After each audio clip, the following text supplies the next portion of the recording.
I will treat you with compassion. And also, for the next person, when I find myself with that reaction, this will remind me so that hopefully over time, I'm aware of my reaction now and that slowly I can be human in the sense of saying, okay, you're a human, I'm human. You don't look threatening to me. So why then should I feel threatened? True. Yes. You know, but we'll never get there if we don't have this type of dialogue and conversation to say, yeah, you are where you are because of a series of bad decisions, maybe, or whatever it is. Deep down, you're still a human being. You still have empathy, and you still have all these things. It's just that you happen to find yourself on the side of the railway tracks. And you're trying to get back on that side or whatever, or you want to stay on that side and you're happy on that side, it's okay. Okay. Magic Man, Magic Man, ja. A.k.a. a.k.a. Hoe gaan dit, meneer? Alright, self. Ja, man, ik is goed, dankie. Um, yeah, I think that's my Afrikaans just left me right now. Okay, I was, no I was problem. about to respond to goed dankie and then it just... No problem, no problem. Yeah, no, thanks, man. It's crazy how life works. So I was just saying outside, earlier on is, yeah, it's crazy. Anyway, we'll maybe elaborate on that statement later on as to why I said that. Maybe if you remind me. Right. Thank you for joining us, man. Thank you for Pleasure. joining us. And sometimes these type of things are not easy, but you've got to start somewhere, right? True. You've got to start somewhere. And yeah, my friend. You didn't bring your camera? No, I didn't. Oh, okay. I didn't. Sorry. Go. Okay. My friend Clint had told me about you, so I was so I've not known as if I've known a long time, but and so I was like, okay, cool, Magic Man. I'm interested in that name first. Let's start there, Magic Man. Man. Where does Magic Man come from? Okay, it all started, I never went to College of Magic, which is in Claremont, if I'm not mistaken. I only heard about the place. I don't even know where it sits, but yeah, Magic Man. It all started with one magic trick my father did when I was young, by taking a coin, telling me he's going to press it into his arm and make it disappear. And then as I grew older, I basically figured out how he did the trick. So I started doing that trick myself, but perfected that trick, started doing it better than what he can. But yeah, you go to a party or wherever when I was younger, and always somewhere, somehow it ends up where someone shows a magic trick at the party with a deck of cards or something. I had my one trick and did it so well. The next person wanted to know how do I do it. So you start swapping secrets because I want to know how he did his card trick and what. And one trick became two and two became three. And yeah, up to today, I know a lot of tricks. A lot. I actually started forgetting some of them, but yeah. But there's a lot of magic tricks I can do, and yeah. Okay. And the first time when I came to Wynberg, knew no one there, and yeah, that's a very good icebreaker if you want to put it that way. If you meet someone new, and you don't know what to say to the next person, do a magic trick. I promise you that breaks the ice immediately. Okay. And then people will start talking. Ja, dis wat die Afrikaans kom. But yeah, that's where the name Magic Man came from in Wynberg. Because of my magic tricks I do. Right. You mentioned that you first saw the first trick, or you watched your dad do that trick. How old were you? That time, I was about 6, 7 years old. Right. And I mean, your dad himself? Was he just a funny guy who would just like to do tricks, or what was Believe me, that? he is a funny guy, or he Yeah. was a funny guy. Mm-hmm. And yeah, it's not like he was into magic. It's like he only knew that one. Okay. And yeah, as I grew older and I started with the magic tricks that became more and more, I actually started showing him a couple of magic tricks, and he started even showing him his own trick Okay. that I can do it better than what he does. But yeah, that's basically where it started. Right, right. So Where- you grew up in Cape Town? Yes. Where? Like they would say in Afrikaans, aan die ander kant van die boereworsgordijn. Oh, yeah, no. Belleville side. Belleville side, there we go. That's, yeah. Okay. I went to school when I was young at Excelsior Primary School. Before that, actually, Simonsberg, which was in Kraaifontein. Okay. I was only in Simonsberg until Standard 1. Finished Standard 1, and then we moved to Belleville. My family is in the meat industry, how could I say, butchery. Right. So yeah, I am a qualified blockman. Okay. Yes, I can cut meat, qualified sausage maker. I do have the qualifications behind my name. That time, me and my brother went to work at ShopRite Checkers in Brackenfell. They had Okay. like a training in the Fairbridge Mall, in the shopping center, the Checkers there. There's like a training class where they train people that doesn't know how to cut meat, but started working for ShopRite Checkers in the meat market Right, section. right. They have like a classroom where they basically teach you how to cut meat and all the different type of cuts you get. But yeah, me and my brother already knew that, but we did the course because after the course you get what's now the diploma to say you qualified blockman and sausage maker. So yeah, we only did it just for the sake of saying we have the diploma behind our name saying Right, we're right, blockman right. and whatnot. So yeah, So sorry, what's the best meat to best cut Yes, in a cow? yes. What's the most tender best cut, would you say? Okay, when you're talking about tender and not taste, when you talk about tender, obviously it would be the beef fillet, Okay. but it has to be soft. It can't be tough because, believe it or not, that piece of meat doesn't have a function actually in the cow's body when he walks. Okay. That's a muscle that doesn't get any exercise. That's why fillet is always so soft. I didn't know that. Okay. Where in the cow is the fillet? Yeah, it comes basically as human beings behind our ribs. There's okay, let me put it this way. You know, you get a T-bone steak. Yeah. It can be only a T-bone steak if the round piece, which Okay. is a part of the fillet, Yes. is there. But if the fillet has been taken out, then you can't cut T-bone steaks anymore. Then you can only cut club steaks. Okay. But if you remove the bone from the club steak, then it becomes sirloin steak. Sirloin steak. But yeah, it's here like when you buy lamb chops, loin chops. Yes, You also yes. get that. Yes. It's the same. Ah, okay. So it runs here from your buttock up.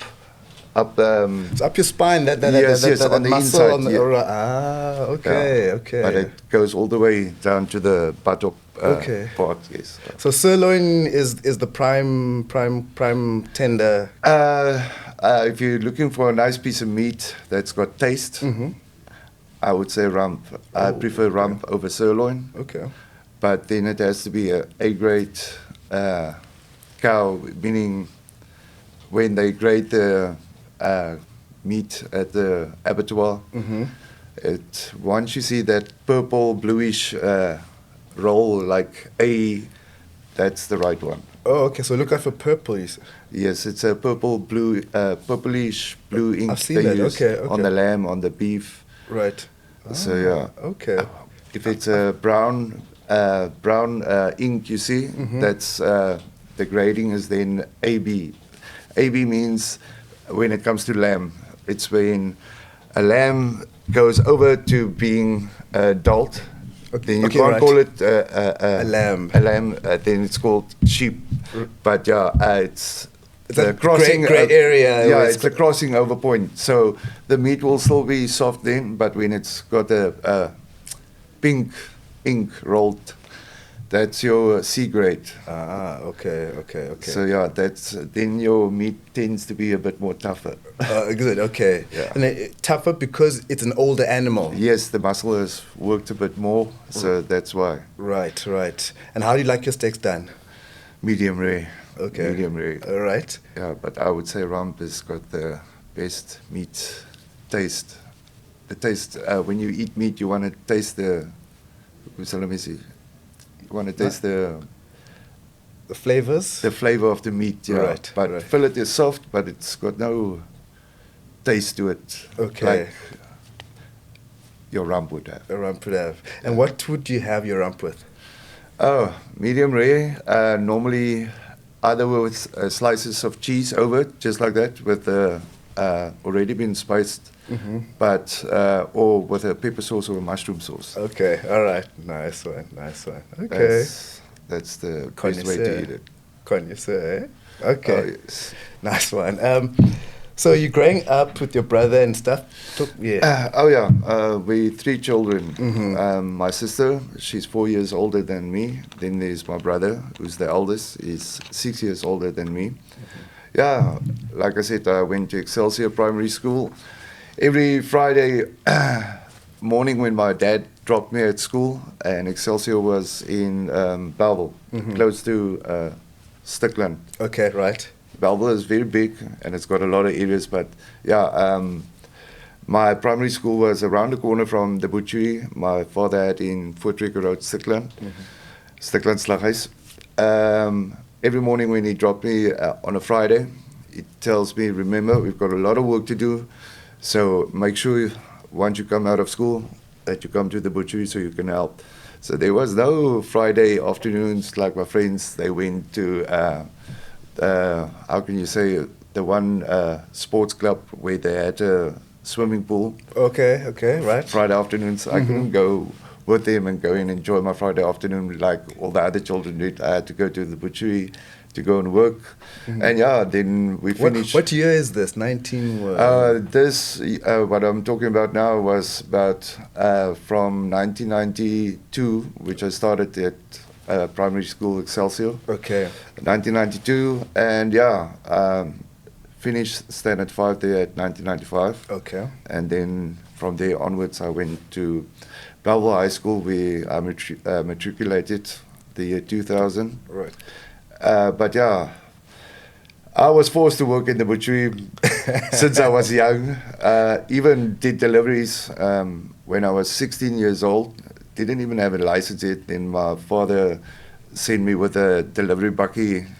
One of his biggest clients was Kaapstad Polisie Mayosi, the mesh. The mesh for the police in Cape Town. Yes. That was one of his biggest clients, and Huis Andre van der Walt, old age home for elderly people. Okay. But yeah, then they're too busy with orders, making up orders for them, right? Yeah, to do the deliveries. Right. So yeah, then at the age of 16, don't even have a license yet. But yeah, I learned to drive when I was very young. Right. Yeah. Were you? It sounds like you were quite responsible. Yes, I was. Look, coming back to when you asked me about do I love watching sports, so I said, yeah, I do. Not that I actually played rugby on high school. High school, I wrestled. I did amateur wrestling, and it wasn't a sport.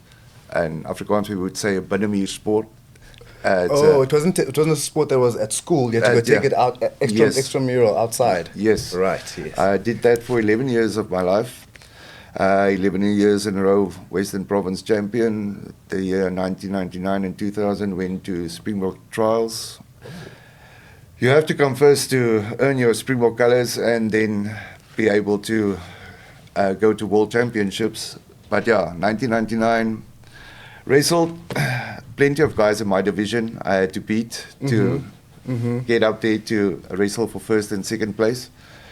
And yeah, I wrestled for first and second against, I can't remember his name anymore, but he was like 4 years in a row Springbok champion. And 99 was the first time I went to Springbok trials. And yeah, it ended up where the time was finished, meaning the match, 6 men, right. They go to the scoreboard, and the scoreboard was 5-6, so I lost with 1 point. So I don't feel bad because it's my first time. The following year after that, the year 2000, wanting to miss this guy in this weight division, I ended up, how can I say, om my in te skryf, to enter myself into a weight division which is higher than, or a lot more than what I weigh. I weighed in 85, now the jump, okay, the weight divisions was 80 to 85, that's one. Then you get another weight division from 85 to 95, that's a 10 kilo jump, it's not a 5 kilo. Right. So hoping to miss this last year's opponent who came first, I went and entered myself the 85 to 95 division, and I only weighed in like 85.2, and they still said you can still wrestle under 85 because they give you like a 2 kilogram grace when it comes to Springbok trials. So I told the one coach, it's fine, I want to enter in the higher division, weight division. Then, not knowing the guy I'm trying to miss, he dropped the weight, so he dropped his weight from 75 to 80, so I would have missed him. Oh. So I ended up the same as the previous year, wrestling, winning, ended up where it's the last two gonna wrestle for first place and second place. Yeah, and this guy, his name I can remember was Dwayne. Okay. Like 7 years in a row, Springbok champion, and here I come, and you're not going to believe me. The 6 minutes was done, and they had to go to the scoreboard, same as the previous year, 5-6, which I also didn't feel bad about because this guy weighed in on the scale when he was when we did the weigh-in. He was 96.8 kilos, so that's more than 11 kilos that he was heavier than me. Yes. Each kilo that your opponent is heavier than you on the mat, believe me, it makes a huge difference. Now 11 kilos, that makes a very massive, huge, and 6 minutes on the mat, that 6 minutes, full 6 minutes on the mat, you're not going to believe me, it's equivalent to a full game of rugby. If you had to play rugby.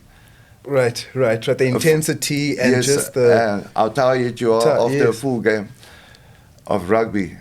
That's how you feel after one match on the mat, if it's the full 6 minutes. But I used to rely on my strength, not on my stamina, because I didn't like training to go and jog for the stamina part. But yeah, so that's why I relied on my strength to finish a match as quick as possible. Yeah. The fastest match I've ever won in my life was like 3 seconds. 3 seconds? Yes, when the referee blew the whistle, I just went for the guy's legs, picked him up. He was in the air. This part of the shoulder was right here. In his sternum, right? Yes. Right. As I was going to put him down on the mat, I kicked my legs out as well. So we're both in the air, and it's his weight, my weight, going down to the mat and the shoulder into that part. And he just started crying, and he said, no more. And that was 3 seconds. So yeah, that's the fastest I've ever won a match. But you know what? It's understandable. I mean, not understandable, or maybe it is. In terms of at that age where you just want to get things over and done with quickly. You're a teenager, you just want to get it over and done with, whereas you don't. So where I'm getting at is that in terms of having that patience of, okay, I need to go for a jog, a run. Like, nah, I'll just rely on my strength, man. My strength will get me through. But I asked earlier on about in terms of being reliable and stuff at that age, Yes. And then you mentioned wrestling. Was there a link between wrestling and reliability, or something in that sport that? Yes. Look, I didn't even smoke cigarettes the time when I wrestled, I was against cigarettes. When we used to drive up, let's say if it was a Johnny Reit's championship that was in Pretoria, and we drove up with the car, me, my mother, my father obviously can't come with all the time because the business had to be run. And my mother would smoke in the car. I would tell her, put out the cigarette because the smoke burns my nose and my chest. And I didn't like that because, yeah, you have to be, if you're a smoker, you will never survive on the mat, meaning that's 6 minutes. So yeah, that's basically, to answer your question, that goes together. So that rest, so if I'm hearing you correctly, you're saying the skills that you learned on that wrestling mat and the skills that you had to acquire in terms of that commitment to staying healthy, your parents saw that in you maybe, and then being able to rely on you to give you the bakkie because that's the type of person you were at that age, that they could rely on you because you were dedicated to a sport and and at that stage or that time of my life, I didn't even know about drugs, those type of things, or didn't even try to smoke like a lot of people did on school. Smoking scallum, I don't know if you want to... like smoking behind the corner and just like quick. But yeah, then it came to 2000, the matric. I was still doing my wrestling, and then I had this one friend at school. I'm not going to mention his name, but keep on nagging me. I must come with him to this one rave party, Winter Wonderland Party number 2. It was held at the Valve in Parliament Street. Okay. And I told him I don't even like rave music. I don't want to go. Just come the one night. Just the one night. If you don't like it, you don't ever have to speak to me ever again, and so on. And at that time, I was built quite big, meaning second biggest guy in Belleville High School at that stage. I wasn't playing rugby for them. Okay. I was more into my wrestling. And he kept on nagging. He basically convinced me to go with that one night to that rave party. So I asked him, what do I need? So he said, there's 60 Rand cover charge to go in, and 60 Rand for ecstasy. And I've never done drugs in my life. So that's where the part comes in. Wrong friends, wrong bad decisions, choices I made. That is where it all started, basically, that night. I took half of the ecstasy, and he came to me asking me, am I rushing it? So I said, I don't know what to feel. I don't think I'm feeling anything. I'm feeling quite normal still. So he said, take the other off. I took the other off, and another 45 minutes went past. And he came back to me, asked me, do I feel anything yet? So I said, no. He said, come with me to the balcony at this Winter Wonderland party at the Valve in Parliament Street. Went out on the balcony, and he said, take a pull of the cigarette. Peter Stuyvesant that time was a lot stronger than what it is today. But the one pull of the cigarette, he says that normally helps the rush to come. Okay. Yes, they did bring the rush and a head rush because it's my first time to smoke a cigarette and inhale it and keep it in and then blowing it out, not coughing, which I was really surprised that I didn't cough, because normally people that smoke for the first time, they cough. And that night I smoked a whole packet of Peter Stuyvesant filter, completely finished by myself. And that's where it all started, that one night. And the one thing went on to the other thing after that night, meaning started going to more and more rave parties, using ecstasy, and then from ecstasy it went to candy flip meaning taking LSD with ecstasy together at the same time. Mm-hmm. And after that, Then the Tuk part came in. Is this now in the same year in No, 2000? not in 2000. You can say the Tuk part came in 2002. That time when I started that, there was no such name as Tuk. The Tuk name only came out underneath the colored people later on. Okay. It was called speed or crystal meth. At that time, you didn't smoke it through a globe. You smoke it through true Pyrex lolly. Pyrex lolly that you can drop it on the tile floor and it will just go cling, cling, cling, cling, cling. So there was no such thing as a globe. Okay. That only came out a couple of years later underneath the... Okay. So tell me, from 2000 to matriculate, you hit the rave scene. Yes. What's happening with the wrestling? That's when the wrestling stopped. Tried to carry on with it, but like I said, if you smoke cigarettes, that 6 minutes on that wrestling mat, it feels like your chest is going to burn. It wants to...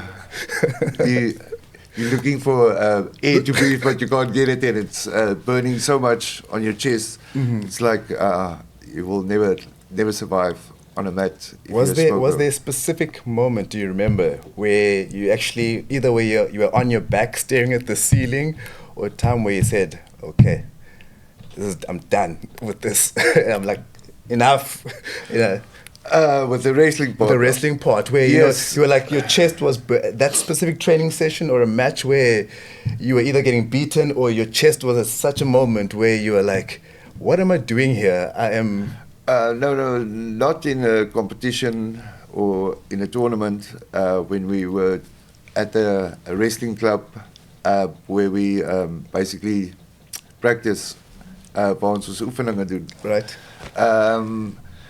There, because at practice when our coach says, right, Gerhard, you and your friend, I'm not going to mention his name, up next on the mat, it's almost like when we wrestle there, we wrestle like we're in a tournament, meaning going at it 110%, and yeah, that's when a person realized, no, it's not going to work anymore. And your coaches, aren't they recognizing that, hang on, Gerhard, what's happening? I mean, we know what you can do, but now we're just seeing this steady decline. Yes, obviously. My coach's name was Saki Bosa. I first started at Abraham Geldenhuis Wrestling Club, and then moved on to Olympians. And yeah, Saki Bosa, he is today still in the wrestling. He's the president of the, I don't know if you want to call it the Amateur Wrestling Association. But yeah, I saw him in one of the newspapers here in Wynberg, the Constantia or the People's Post, not too long ago, where money was donated towards the different sport sections, which doesn't normally get sponsors, but yeah, where a lot of money was basically given to different sports. Right. So I saw a photo of him. So was he one of those coaches that came to you and said, hey, what's happening? Or obviously you could see the performance is not there like it used to be, and yeah, and because a person was done with school, you're now in the grown-up world, you have to work. So when work is done, then you must still go home, get changed to go and practice at the wrestling club, put on your shoes, all of that. The time you get there, half of the practice session is over. So yeah, and yeah, a person used that as an excuse. Yeah, a person can't do it like you did on school, because at school you went home after school, went to do your homework, and then you have enough time on your hands to get ready to go to practice for wrestling. But yeah, that was the excuse, meaning work, a person can't make it always in time. But yeah. So now, oh yeah, by the the friend that said, let's go to this party, was he also a wrestler? No, he wasn't a wrestler, no. Okay, so there wasn't much risk on his side in terms of like, if he doesn't perform, he's going to also be not shown out, but he's also going to be exposed because his performance also will be dropping. Yes, Right. and my parents also asked me, when I said, okay, it's almost like time for me now to hang up my gear, meaning Right. I won't be able to do wrestling anymore because of working that. So that's the excuse I gave them. But yeah. But couldn't they see, or were you living with your parents at the time? Yes. And couldn't they see that, hey? No, you see, when I did what I did, Mm-hmm. I hid it away very, very good, if you can say, put it that way. Because a lot of people that start doing drugs don't eat, and then start becoming thinner. No, I was like that.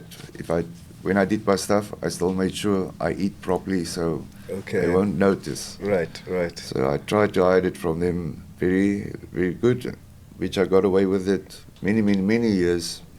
Mm-hmm. And yeah, until a certain point where my parents never caught me doing drugs or anything like that I made sure of. But the thing is, it got to a point where the mood changes came in.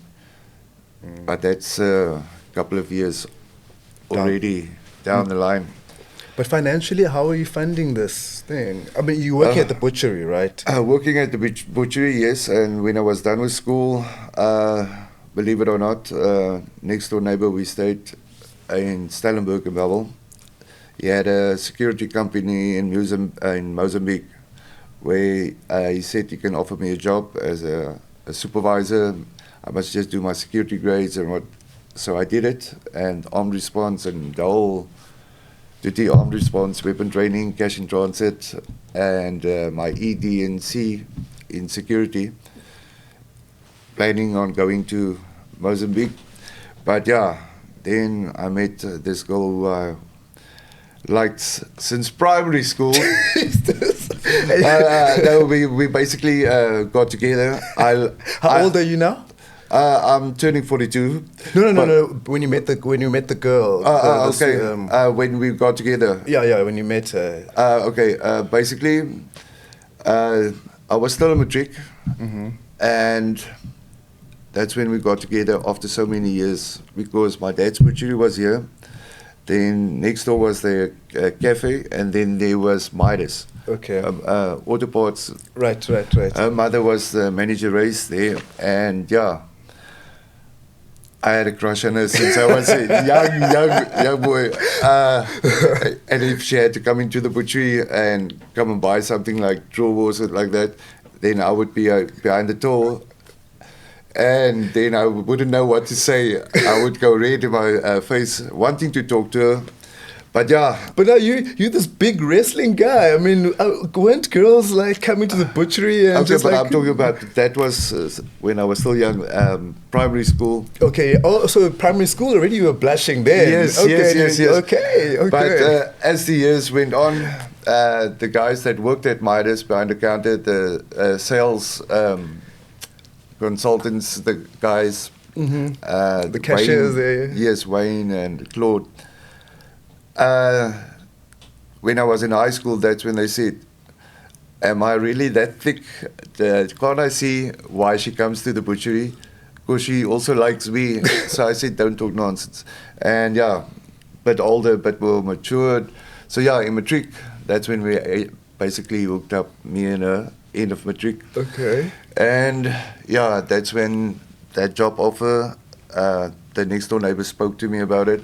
So once I'm done with matric, I must do that security grades and what to go to Mozambique. I did it, and yeah, things became a bit more serious between me and the girl. So I never ended up going to Mozambique, but yeah, ended up working for ADT because look, I already did the grade, so. And I'm done with school, I must now look for a job, so started working for ADT Armed Response. and went from ADT armed response to camps armed response. Okay. Because I worked in town here for ADT, and then because of the salary was more at camps armed response, went working for them. And then that's where I met up with a guy called, he was working as a bouncer at Club Lamed, and there was one call out of the sports club that's close to Club Lamed. Alarm went off when the guy broke in, stole the cool drinks out of the sports club's fridge. But yeah, we caught him, and yeah, saw me at that stage. When I got the guy, and I gave the guy just one smack, and he went down like a pole. And he asked me, would I like to work 3 nights a week and get paid X amount, and it doesn't get tax-free. And so for 12 nights in a month, I work and I get a salary bigger than the one I'm getting now, and I only work for, like I said, 12 nights in a month. So I said, yeah, when am I starting? So he said, just hang on. He's not going to tell me what it is, where it is, until everything has been finalized.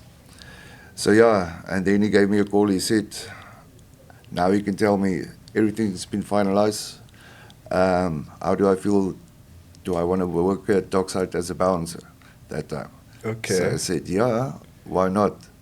Because it's something new. So yeah, I worked for 2.5 years at Dockside. Who's that character that you mentioned? What is why did he approach you? I mean, what was he doing at that burglary, or when he saw you hitting that? Because the sports club was close to Lamed, the place, a drinking place. Okay. Sundays is normally when it is, the party is. Right. Mense is wanneer die dinge ruk daar so. So yeah, the sports club was close to Lamed. Lamed, okay. And the alarm went off, and I got there, and yeah, so obviously. So now you're a bouncer. Yes, bouncer. Right. So you're working ADT during the day and bouncing at night? No. I left ADT completely for Camps Armed Response. Okay. And left Camps Armed Response completely for bouncing. Bouncing for 2.5 years. Right. It was fun in the beginning, but yeah, your friends come to Dockside, they having a jaw, and you have to watch how your friends, because you can't party with them, see how they enjoy themselves. It was okay, but after 2.5 years, it became a bit too much, because your sleeping pattern is totally turned upside down completely. Yeah. The nights when we off, that's then you sleep, then you awake. Mm-hmm. Right. Because your body's used to being up. Yes. Yeah. So it's almost like you're a vampire. Right. Nighttime is your time to be awake, and when daytime comes, daytime comes, you're totally sleeping the whole day away. But where's your girlfriend at this time? When I worked at Dockside. Yeah, no, just during the time. I mean, you guys got together when you were 18. I mean, at 18. Yes. And then you were working at ADT and these other security companies. Is she still around during this time? Yes. She was still around. Working at Camps Armed Response. That's when the one night at the rave party, I met this other girl. Are you mentioning names now? Okay. But yeah, so yeah, it came to a point where I left my girl, the one who I had a crush on, to be with this one, which I met at the rave party, another rave party. And then I left her again, going back to that one again. Jeez. And then I left her again, going back to this one again, because, I don't know. But it was on and off, and when I was working at Dockside, that's when I was still with the one, I know I'm not supposed to mention names, but yeah. But what was happening at that, like back and forth, why were you going between the two ladies? Between the two ladies, look, when I met Janelle at the rave party, a person, I don't know, maybe it's because of the ecstasy, it makes you, like some people would call it a love drug, meaning makes you, I don't know how to explain. The people you... In Afrikaans, okay? Ja, die mense saam met wie die ecstasy vat by die rave party, it is like, makes you honest, and so honest you would, even your friend that's with you, if you did something which you never wanted him to find out, because he will be cross with you, all of a sudden you're so open and honest. I did this, and he's so open on. Don't worry about it. It happened. That type of thing. It makes you vulnerable, and Yes. you open up, and yes. Right. Now, I think it's because of the love drug, ecstasy. Yeah, that I started talking to this girl, and my girl wasn't even there, because yeah, she didn't use drugs. Even the one I met at the rave party didn't use drugs. She was there with a gay friend of hers, who is a model or some type. But yeah, I think the second one, the one I met at the rave party, she was well off, meaning her parents. Zakgeld, you know what zakgeld is? Pocket money. Right. Yeah, my parents tried that once. It only lasted like for 2 months and never ever again. But she got like pocket money from her parents, like 1,200 for nothing. And then she still had a job after she finished school. She still had a job where she earned a salary, plus still getting pocket money. It's almost like she was trying, she was a beautiful girl, but very insecure, trying to buy a person's love and affection by buying you stuff like clothes, and then I don't know how to explain it. Person sort of felt bad leaving her after she bought you something, or if she feels like, hey, a person is fading away, meaning The interest is going yes, right. then she would try to buy your love and affection, and in a way it's wrong to stay with her. Not because she bought me things, but yeah, a person felt like guilty to leave her. I don't know. It's difficult to explain. Why did you leave her? Because, like I said, she was very insecure. I would be at my house, and then she would phone me and she would ask me, where are you now? Then I would tell her, I'm in my room, lying on my bed. No, she doesn't believe me. So I would tell her, where else must I be then? No, you must, I'm at some other girl's house or whatever. She would tell me over the phone. Then I would tell her, must I ask my mom to speak in the background so you can hear I'm at my house? No, don't you dare do that. Almost like put her in a bad spot. Right, in a bad light in front of your mom, right? Yes. So then we would carry on talking, and then all of a sudden, I still don't believe you at your house. Then I would say, Ma, say hello. Mom, say hello. Then my mother would say, oh, is Danielle not believing you at the house again? So your mom even knew the story. Yeah, Whoa. that's what I'm saying. She was very insecure, but yeah. And that was, and a bit too clingy. There was one stage where I told her, listen, it's over between us. Let's leave it at that. Let's be friends, and just, it's over between us. Let's be friends and still speak to each other, but yeah, that's it. That, like I said, had a bit too much money on her hands. We were staying in Stellenberg, and all of a sudden spoke to her on the phone, telling her, no, I'm at my house, and yeah, there's nothing to talk about, and she started crying. All of a sudden, like half an hour later, yeah, taxi cab stops in front of our house, drops her off, paid like $400 to be driven from Sea Point all the way to Stellenberg. When she got there, I asked her, now what you doing here now? The taxi has left. That time I had my own car. So yeah, I ended up taking her back. and leaving her there again, crying. But what else must I do? How else must I tell her it's over? But then you kept on going back to her. Why did you go back? It was only twice. Okay. Twice. But yeah, the one I had a crush on since I was young, Yes. that's the one my parents said, that was the one I should have married. That was throw material. Right, marriage material. There we go. Out of all the girlfriends I had, my mother and father Your said, first love. that one was the right one. I messed it up there. So yeah. But yeah, she's married today. Okay. I see her on Facebook, and she's doing well. Okay. I'm glad for her. You guys Facebook friends? Let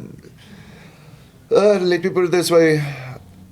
I don't only communicated once on Facebook with her after we were not together anymore, just to Okay. say hi. And yeah, not again because look, she's got a life. She's 100%. married, and a person doesn't want to interfere there. So yeah, and obviously I don't want to interfere in the situation or the place where I'm now, because that's not the way she remembers me. Because the year 2000, when I matriculated, that's the first time my school, Belwa High School, started a Meneer Boerlyf and a Mejuffrou Bene Okay. competition. And Right. till today, I hear it's a tradition now. That year it started, and it's still going on strong, meaning I was crowned Mr. Upper Body 2000 at Belwa High School because, yeah, I was built that time. Right. And yeah, so that's the time how she remembers me, meaning she even helped me wax for that competition. Really? Yeah, Well, your whole upper body. I went for the sunbed, the whole session, meaning like I was heavy into my gymming that time, meaning with weights, free weights. Didn't go to a Virgin Active. Before Virgin Active, it was Health and Racket Club. Yes. And yeah, it was a waste of money because a person that goes there wanting to use the machines, like serious about building their muscles. Now you get these guys, they sit on the machine, you ask them, are you done? No, I've got 4 sets to go. But they sit in watching the woman in the aerobics class.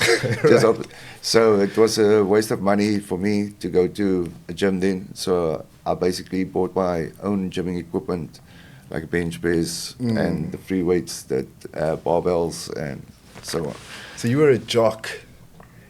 No, jock is what you call those guys that was in the first team rugby. Yeah, first team. But I mean, in terms of They all- jock, as in you winning Mr. Upper Body, dude. You're like the most desirable guy in matric right now in that school. It is a Yes. co-ed school, right? Or it's a co-ed school, right? Co-ed, Girls and boys. Girls and boys. Oh yes, yeah. Yeah. So I mean, come on. You see the curtain of the in the soul in the hall. Right.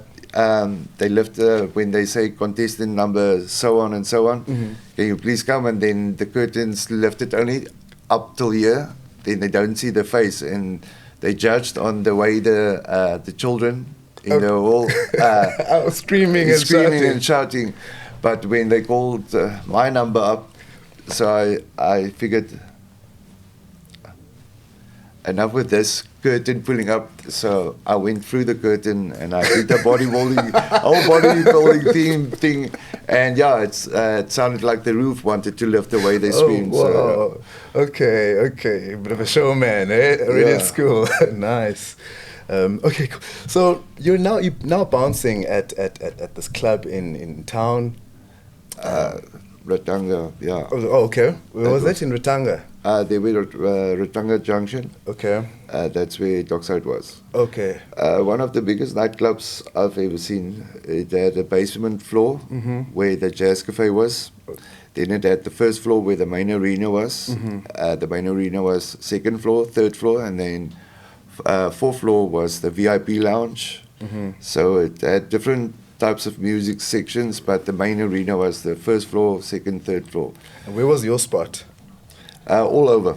Okay. All over. And yeah, And what would you see, dude? What would you see? Like when you're as a bouncer and you're walking around and you just see people off there. What do you see as a bouncer there that we don't see because we're intoxicated? Out of all our bouncers, I was called the drug squad, meaning because who was my friend, but he was the manager over all our bouncers. He's the one who recruited you. Yes. In terms of your bouncing. Then nights when it wasn't so busy, then the second floor would be closed, and just the first floor, the main arena.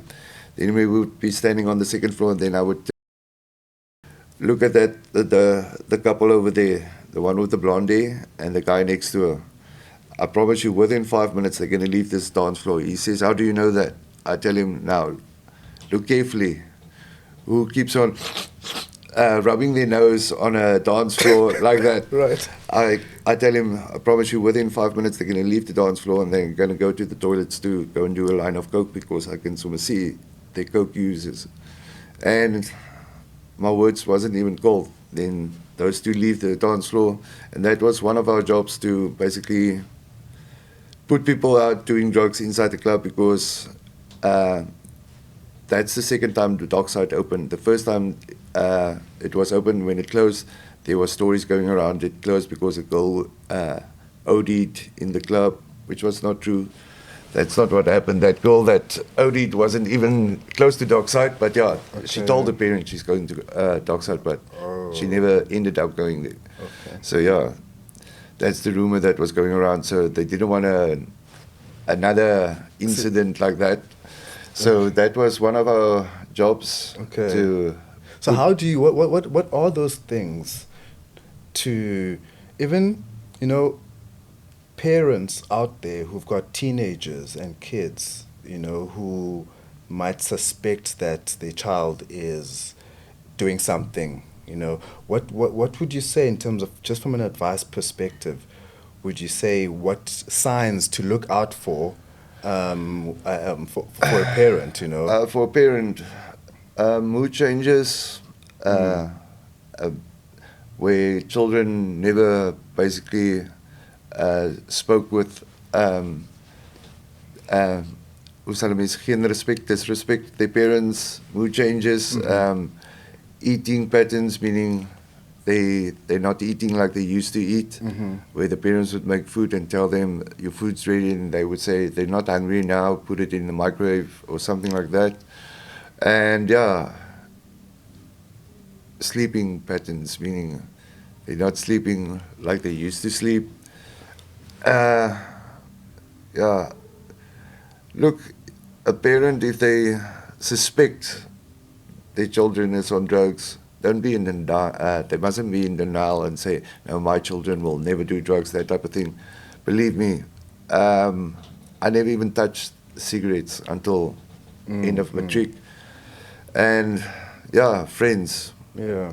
Friends, like my mother used to say, you can't choose family, but your friends you can choose. So don't choose the wrong friends.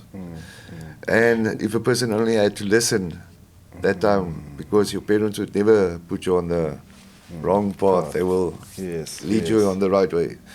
And yeah, to bring up a child from a baby to, let's say, like when I was 18, they love their children and they would try and give everything they can. And that's what my parents did. Believe in me, they did. I come out of a good home. But yeah, making the wrong choices, wrong friends, that's when everything started going south instead of north. We're going to get there because I think there's a very important lesson in that. But just in terms of just coming back to that club situation, and you're talking about the cocaine and the rubbing of the nose, are there any other signs that one can see in someone who's using cocaine as an example? You mentioned one sign is the nose. Are there any other things that one can pick up that, okay, this person is, so because you said you were showing your friend that So what other things do you pick up on the floor to say, okay, that one, he's also got something or is also taking something? Okay. That's one thing with coke. People sniffing almost like they've got a cold, but there's no cold. Sniffing for the backdrop of the coke to come through, meaning obviously they snuff it through the nose. Ecstasy, yeah, it's very easy if you inside a building or place or wherever or a house. If the person has used ecstasy, the pupils will be as big as, yeah, ek weet nie, 200 point muntstukke Is it? in their eyes. Oh, yeah. wow. Okay. That's ecstasy. But I mean, you can't tell that in the dark, I guess, in the club, you know, that a person's taking. That's where you can tell it the best. Yeah. If you're outside in the sun, the sun makes your pupils small again. Okay. But if you're inside a building or a room or wherever, and you did take ecstasy, the pupils will be Right. as big as. Right. Yeah. But as a bouncer, I mean, how do you spot that? Because, I mean, it's dark and also people are dancing. Yeah, while they're rushing, a lot of people can't help it, but they chew their lips off or whatever, but they keep on chewing, and the faces they pull it's funny if you see it, but you don't see it yourself when you're using it. Okay. So yeah, now you can see immediately someone that's on ecstasy and busy rushing. Like they would say, they tits off or whatever. You see immediately. Okay. Yeah. Okay, that's interesting. And anything else? Yeah. In terms of the club and or other drugs, you know, weed. You can't really see. Can you see weed? Weed. Yeah, if someone's been smoking a joint or something, yes, yeah, the eyes would be a bit red and the reactions would be a bit slower. And yeah. Okay. But weed is legal according to me nowadays, if I'm not mistaken. No, but back then when you guys were bouncing, it was illegal. It wasn't legal yet. Okay, Yes. all right. No, yeah. And anyone doing crazy things in the club? Oh, yeah.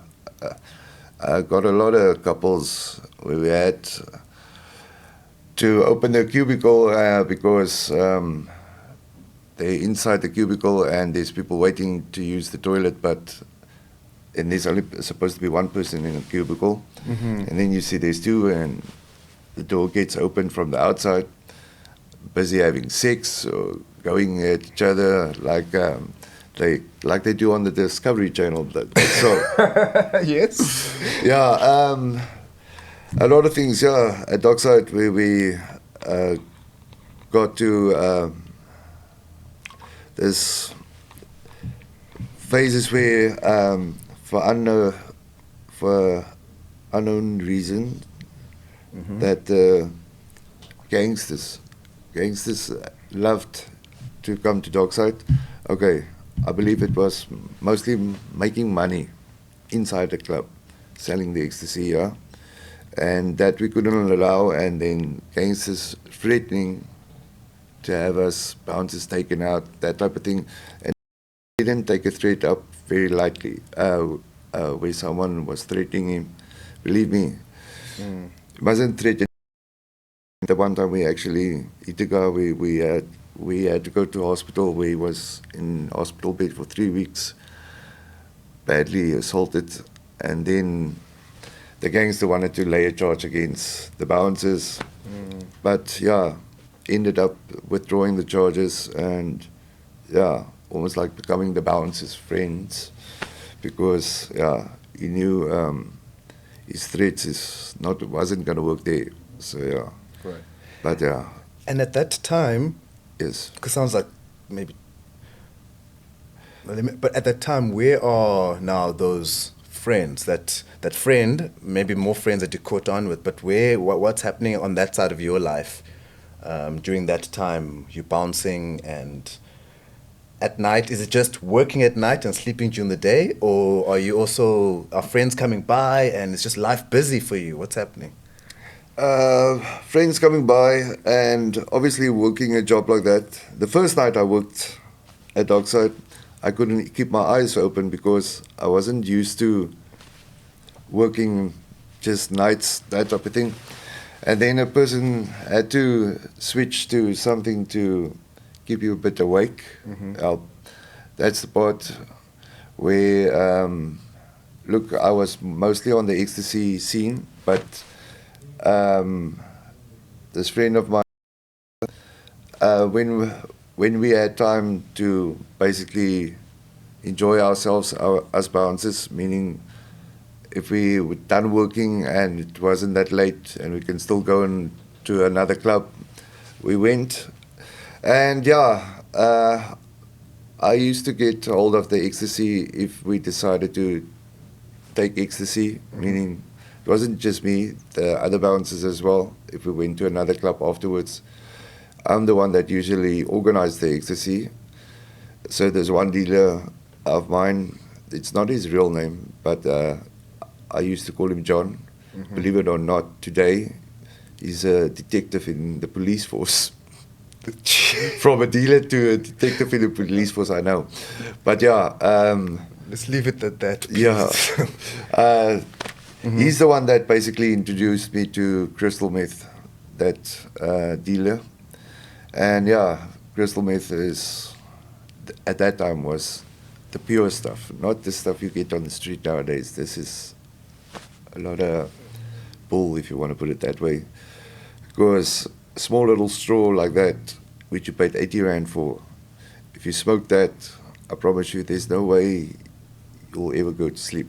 Meaning, you can try and close your eyes, you would think you'll be sleeping, but your mind doesn't come to rest. Really? You're awake, you can't go to sleep. So even if your eyes are closed, but you are just... Still, you think you're sleeping, but you're not actually sleeping. You're trying so hard to sleep, it's almost like counting sheep, but it doesn't work. That is fake. Now, those years, drugs was more pure, meaning a lot stronger, the real stuff. But now, in you not being able to sleep and you're taking ecstasy, obviously you're losing weight now. Yes. Right. Yes. At Dockside, yes. A person did start to lose weight, meaning the body became a bit smaller and smaller. Yes. So can't people now around you, are people around you not saying, hey, but figure out what's happening? Are you okay? Yeah. Yes. Actually, the one boss of that security company, Trident, who got the contract for Dockside, who Donovan worked for, that the one boss actually asked me, what's happening? Why are you losing weight so much? Because when he met me, I was quite a big guy. So, yeah. Person just said, the eating habits is not the same and the sleeping habits is not the same, so it's affecting a bit on the gymming part and so on, making up excuses. And you're still staying at your parents' place at the time? At that time. And they're not saying anything? No. Started suspecting, but didn't have any proof or anything to say, listen, are you doing drugs or not doing drugs? Suspecting, but still keeping quiet. And your siblings, you don't talk much about them. Where are they in this whole... My brother area? and my sister. Okay. Yeah. The part of me and my brother. You see, my father passed away. I can't say exactly what year that was, but he passed away. And my brother went on with the butchery, the one where I used to work, who had to go and work when I was younger. But before my father passed away, my father said to me, listen, you must start getting your ducks in a row. Yes, because the day when I'm not here, then you're gonna cry. Jy gaan baie lang trane huil. Lang trane. The day when I'm not here anymore. So it's not cry long tears. It's not. That's direct translation, but that is not the actual. Meaning, I'm gonna be. You're gonna be regretful. You're gonna regret. The day when he's not there. That's it. And because I'm not taking note when he tells me I must start getting my life in order now because I'm getting older and he's also getting older and he's not going to be there forever. And the day when he's not there, then life is basically going to... okay, hierdie gedeelte gaan ek in Afrikaans, hulle is verduidelik gou. Toe ek jonger was, het hy vir my gesê, ek sal my lewe begin moet agter mekaar kry. Dag as hy nie meer daar is nie, gaan ek lang trane huil, want dag as hy nie meer daar is nie, dan is daar nie my ma wat my kan onderhou of ondersteun nie. While he's still alive and my mother is still alive, I'm still staying underneath their roof. But with the day when he's not there, my mother won't be able to help you and sustain you. Or keep the house that they're renting. She won't be able to do all of that by herself. Right. And then when it comes to that point, my mother's going to have to stay somewhere else, which ended up staying at my brother. And where am I going to go then? That's why I said I must start getting my life. So at that time, your brother had his own place. Yes. He was also staying underneath my parents' roof with the girlfriend of his, which became his wife eventually. Okay. But he moved out and they started basically renting their own place. Nice. Okay. And got married. But so your brother's still working at the butchery and his... no, not today anymore, but that butchery my father had, he went on with it for a year or two and then closed the butchery and started working from his house, meaning making up the orders of the clients they still had. Right, I hear you. Basically out of the garage, converting the garage almost like a butchery, the bandsaw, the mince machine and so on. But But your dad had passed away at this stage. Yes. Okay, yes. All right. And it was just your mom, and then that's why she's staying with them. Yes. Right. And as I told you about the Christmases that went past with, I didn't spend it with my family. The time when my brother still had the butchery, that's the time when my father passed away now. So I didn't have a place to stay. My sister was married to an Englishman and staying in England. And she's still in England, but not married to that Englishman she was married to. But working in England. And my sister helps me every now and then with money. But the part why I couldn't spend Christmases with my brother, mother, and his wife and the family was because I did something which I'm not very proud of. I didn't have a place to stay at that time. This is what I did towards what I did to my brother actually, was I slept behind the butchery. The butchery had a backyard where there was the back toilets, not inside the butchery. Right, outside toilets. Yes. So at night time, when they closed and I actually went to sleep, I went to sleep in the toilets and my mom would be the first one to open the butchery and then sometimes I overslept, right? Yes. And then my mother would come and wake me up. You better get up before your brother comes because if your brother gets you here, it's going to be trouble, this and that. Why would your brother be upset with you sleeping in the toilet? In the back of the butchery? Yeah, in the back of the butchery. Because firstly, at this stage now, he already knew I was on crystal meth. Okay. And I don't know, the part of, I was seen like the swart lammertjie. Oh, the black sheep of the family. Yes. Right. And him being married now to his wife, he has a child by now, who is not a small little baby. Today he's a bit taller than what I am. Gee, and you too. Okay. But yeah, is because they were afraid of what they think was going to happen did happen. Right. And what was that?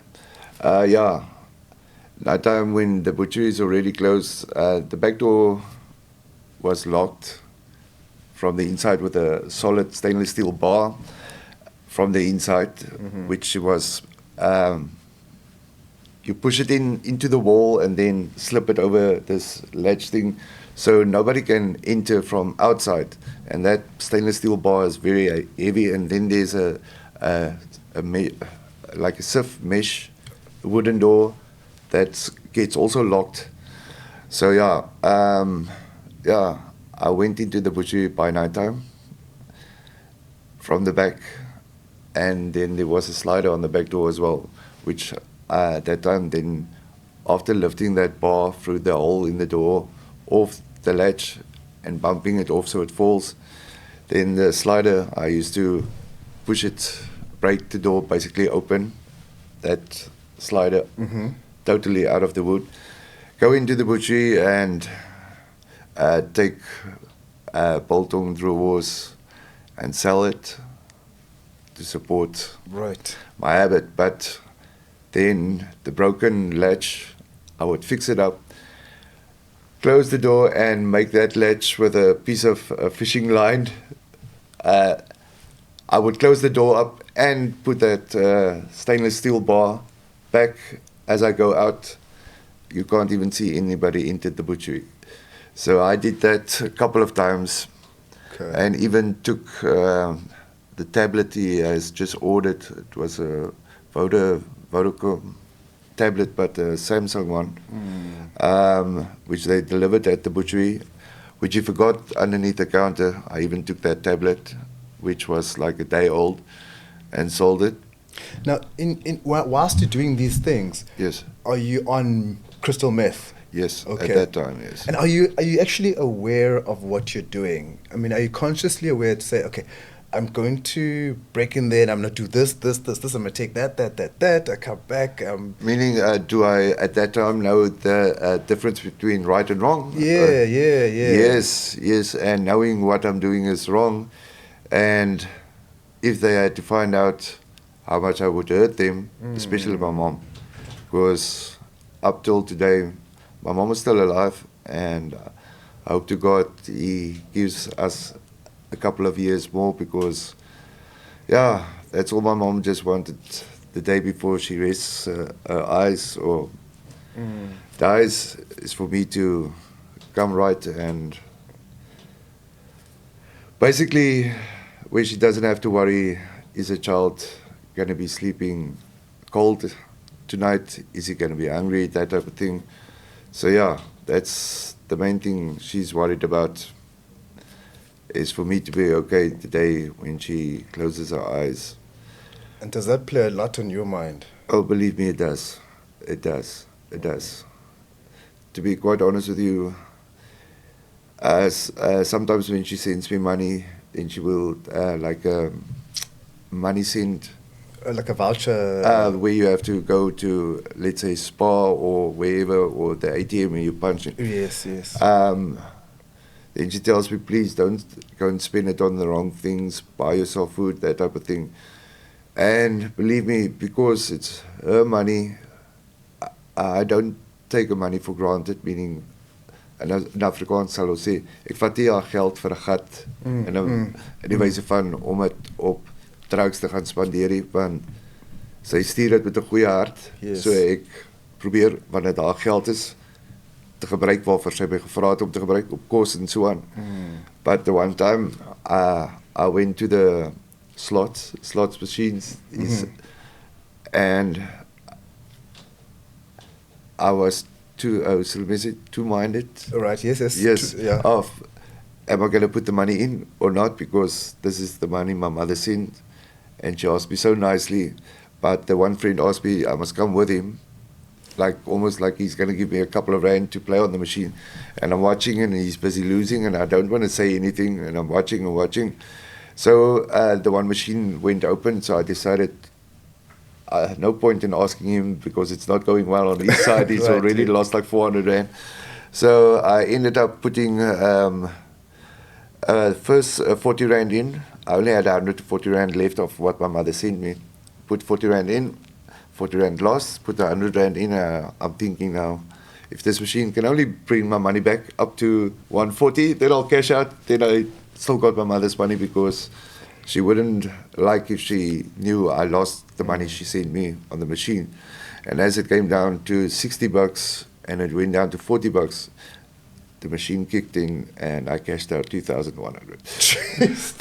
But yeah, it's because my mind just said, as I'm sitting in front of the machine, I'm like, please don't do this. My mom won't be happy if she had to find out me losing the money that thing on the machine gambling. So yeah. And the friend that you went with, is it the same friend that that introduced you in the first to the rave scene? No. Okay, No, it's a no. different. The different friend. This is a friend I came in. I met him in Plumstead, Okay. far away on this side of the On this side boulevard. of the- right. Yeah.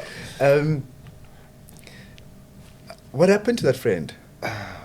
Which one? The one introduced you to that rave party. That I don't know if he's still alive because he ended up start doing much. I can't say stronger or worse because all drugs are not good for you. It's bad for you. And someone that's never touched drugs, I would never in my life introduce them to drugs or, hoe sal ek sê, almost like. give them an option to even take. Or, Yes, I would never lead do them that. way. I would never do that because I promise you, I know what drugs does, and it's no good in your life. That I can tell you for sure. Doesn't. You think you might be taking 2 steps forward, but you're actually taking 10 steps back in life once you start using drugs. So someone that has never used it, I would encourage them rather stay away. Don't let friends try and convince you on school to tell you, yeah, just take a drag or take a pull of this or that. Don't do it. Don't want to be like group pressure, want to be in with the cool ones, that type of thing. Believe me, it's not worth it because once you're done with school, that part of being, this is the cool kids, this section of the school, that everything falls away when you're in the adult world. Meaning, then that stuff doesn't matter anymore, it doesn't count. So, if you're not the coolest kid in school, stay that way rather. Don't try to be one of the cool kids and do what the cool kids do because wrong choice you're going to make in your life. Wrong choice. Wrong choice, believe me. I can vouch for that.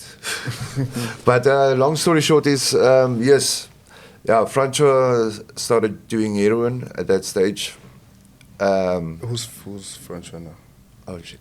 The friend whose name I'm not supposed to mention, was probably the one who introduced me to the rave scene. Oh, okay. He started okay. using heroin. And I actually sat there one time and watched him spike himself. And till this day, I don't like needles in me. I've never touched heroin. I will never touch heroin.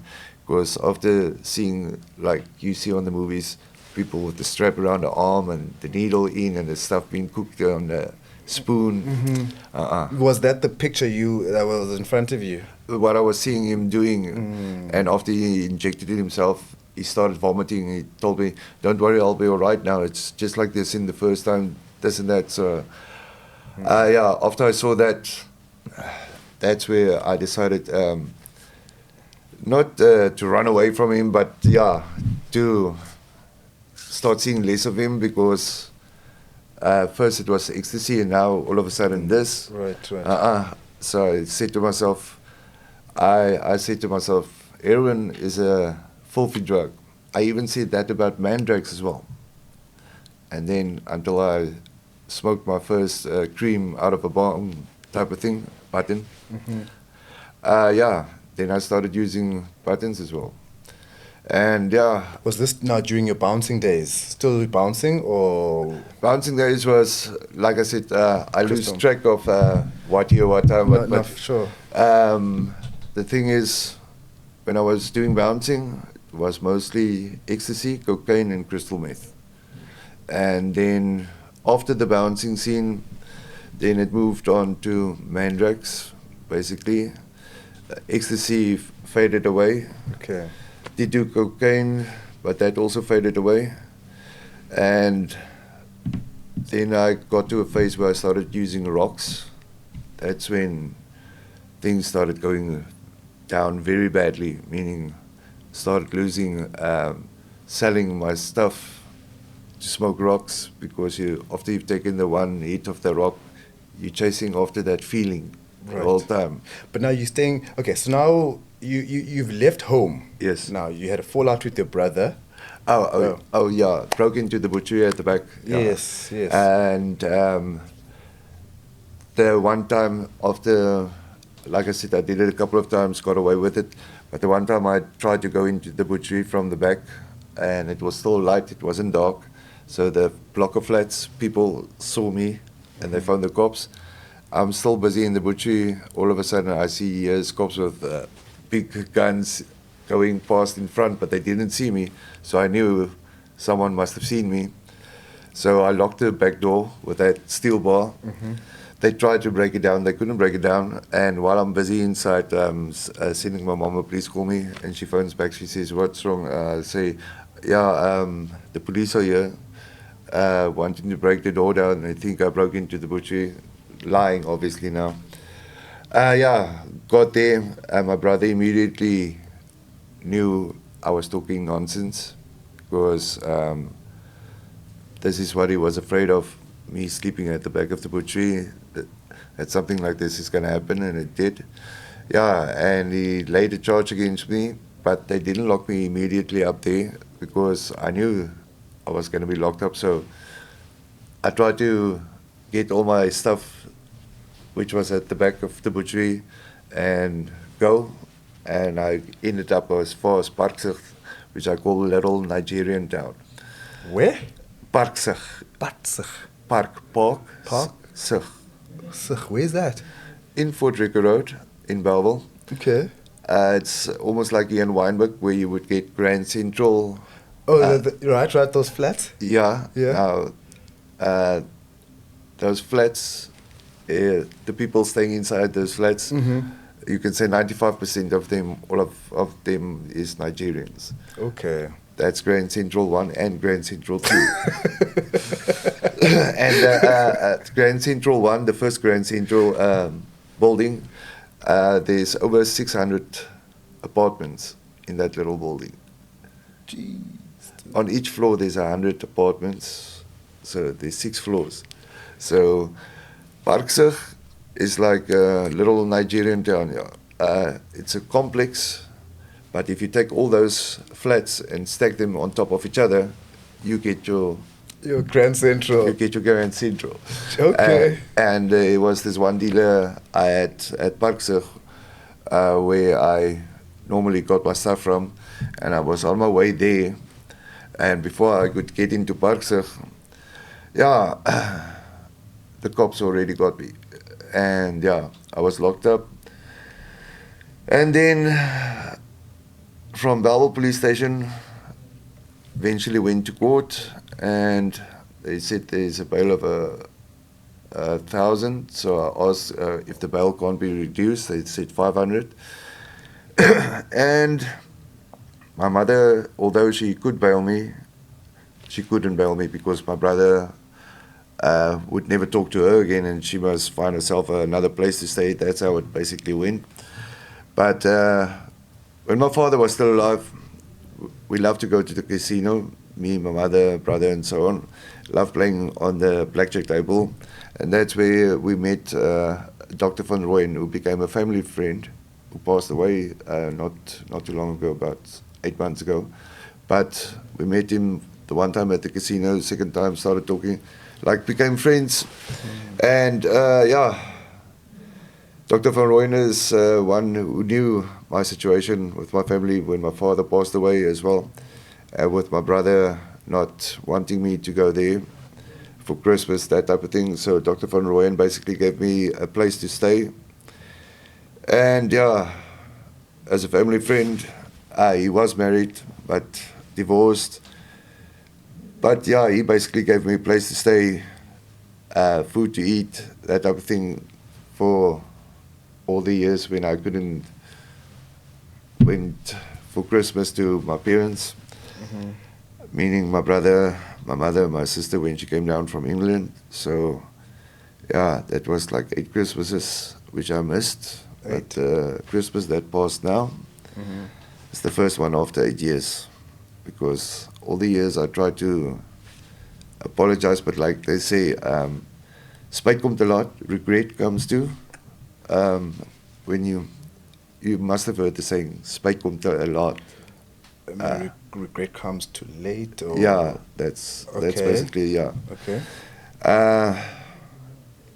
Meaning what I did, I regret that I did it, but I already did it, that type of thing. And trying to make up each and every year by apologizing for what I did, which wasn't good enough. And yeah, this last Christmas that passed, just before the Christmas, spoke to my mother and I said to her, listen, only thing I want, I'll do anything, just say it, is I just want to spend Christmas with the family, meaning brother and so on. So she said she'll speak to my brother, and it ended up where my brother had another big order and he needed help, and he pushed on my button and I said I'm more than willing to help, and he asked me please don't bring anything. So I said I'm not stupid. As the years went on, I got older, got wiser. To be quite honest, I don't see the point of doing drugs anymore nowadays, honestly. To spend money on that shit that doesn't give you anything back in return than only putting you backwards in life instead of helping you go forward.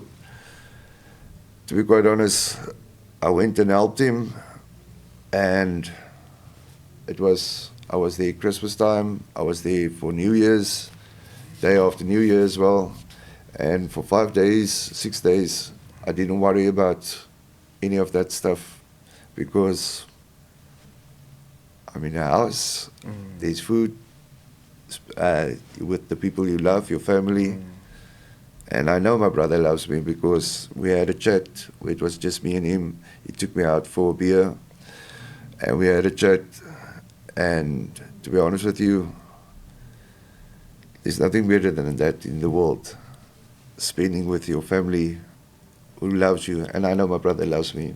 Before,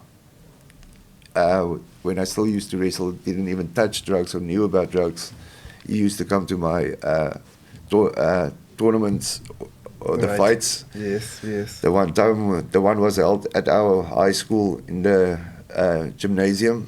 The champion of the tournament was held there, and he came there, and the one opponent, Charles, it was twins, the Grobbelaar broers, Charles and Dieter Grobbelaar. They look exactly the same, and they're well built as well. Okay. And that was one of my biggest opponents, those two brothers.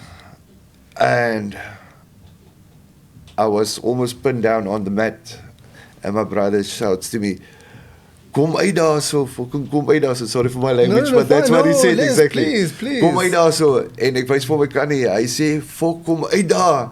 And I don't know where the power came from, and I came out of that grip, and there's only a couple of seconds left before they go to the scoreboard. And I popped out of that whole thing that one twin brother got me in. And as I popped out of that grip, it was like the other way around. And I had that twin brother in the lock, and I pinned him before the time could run out. So yeah, my brother supported me in the wrestling, and yeah. Now, there's nothing bad I can say about my brother. he was always there for me, and I was always there, having his back, meaning if there was a fight or something happening, not between us, meaning we used to go out to the same pub together, that type of thing. So, and yeah, if someone had to look for trouble with him, I've got his back, and the same way around, he would have my back. And I don't know, in some way, I feel his wife.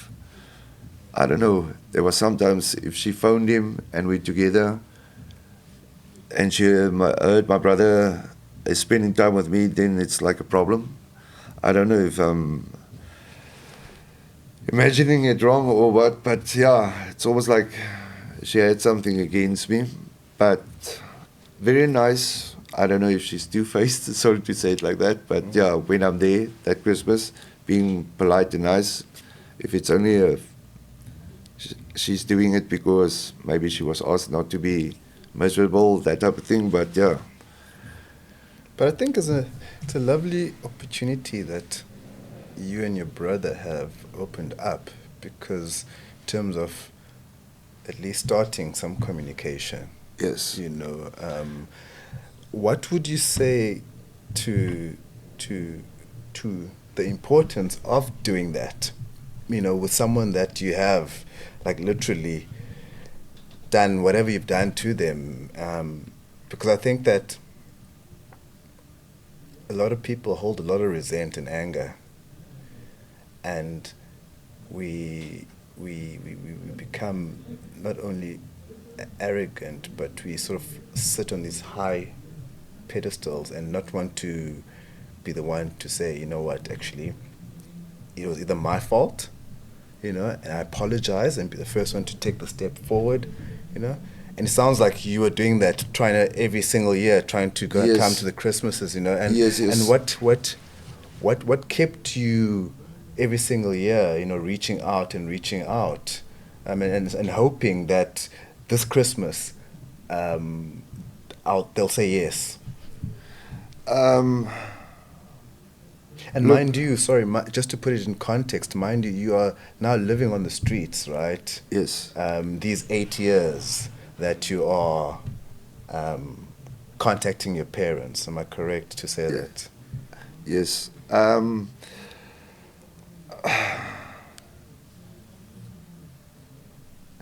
Basically, ek in Afrikaans, ek Nee, gee nee, nie, maar ek, praat, praat, ek gee nie, ek gee nie hoop of moed op nie. Ek is 'n persoon, I don't give up. Right. I go, Persevere. ek persevere, ek hou aan en aan. And like a lot of people used to tell me, how can your brother be like this after so many years? It's happened. Your brothers, bloed is thicker as water, blood is thicker than water. They can't believe my brother is being such an arsehole. Then I say, no, he's not an arsehole or being an arsehole. It's what I did was wrong. And I do understand that, but I also can't understand how can he hold it against me for so many years. And I've apologized. I even tried to make up by sending money for the damage, of course. And yeah, and all the people I told the story of what I've done wrong to him. To be in that, right. Yeah, and that I've tried to make amends and make things right. It still doesn't want. It still doesn't want to allow a person to come and enjoy Christmas with him, although he knows that's the time when the family gets together. And how does,